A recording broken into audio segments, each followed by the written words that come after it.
Hi everyone, so welcome back to DailyMix. I'm Anna from Vivianna Does Makeup. And I'm Lily Pebbles. And today we're going to do a high-end versus drugstore beauty battle. Yes, do you want to go first? What did you bring? So the first one I bought was like kind of illuminating concealers, and I've got the Collection 2000 Illuminating Touch and the YSL Tint Touche Clay. Have you tried either of these? I haven't tried the collection one. I've tried the YSL one though, and I'm not a huge fan of it actually. Are you not? No. Oh, why? I find it quite sheer. It doesn't give enough coverage for me as a concealer.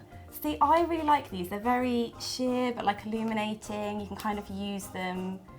I sort of use them everywhere. Do you use it as like a highlighter? Yeah, as a highlighter on like the high points of my face, as a bit of a like concealer as well.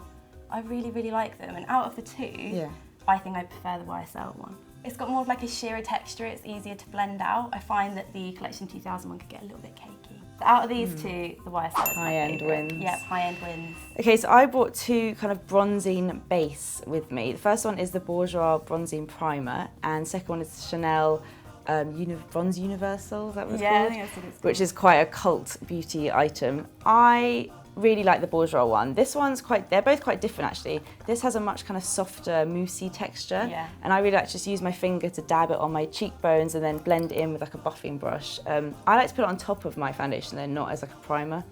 And the Chanel one, this is like, it's always sold out. Everyone loves this.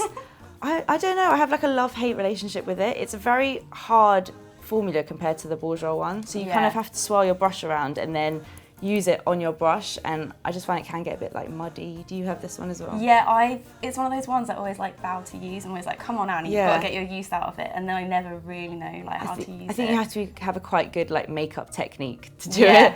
You have to be good at contouring, but it is quite nice as well, and it smells like Chanel yumminess. Yeah, exactly. Smells so good. But I prefer the Bourjois one. Okay, yeah, so definitely. Budget wins for that one. Yeah. Now on to blush, and I've got two cream blushes here, and have you tried these? I love them both. They're literally both my favourites. So I've got the Stila Convertible Colour in Gerbera, and then the Max Factor Miracle Touch creamy blush.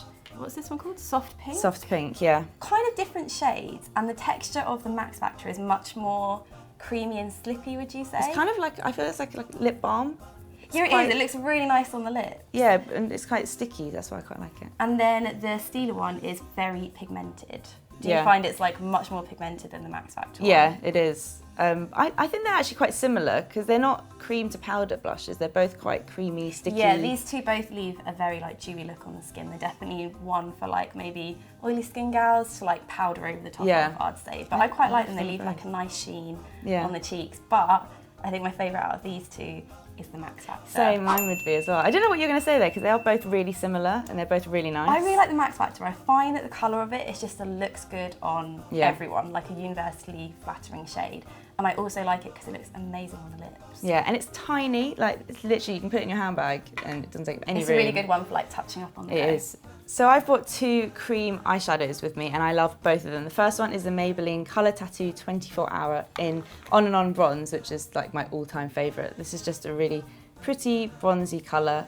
And the second one is the Estee Lauder Stay On Shadow Paint, I think it's called. And this is in Chained, which is a more kind of orangey, bronzy colour.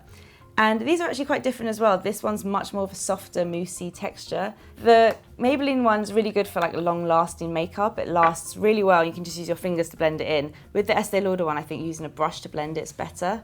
It's a bit more slippy. Yeah, exactly. So you need like, I find you need to blend out the edges. But I love the kind of orangey tones in it. It's really nice and rusty. warm. Yeah, love that. I don't know which one will win.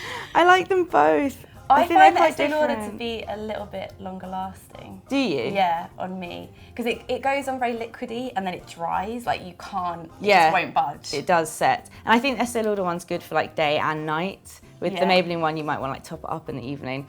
Okay, Estee Lauder's going to win, but that was a really hard decision.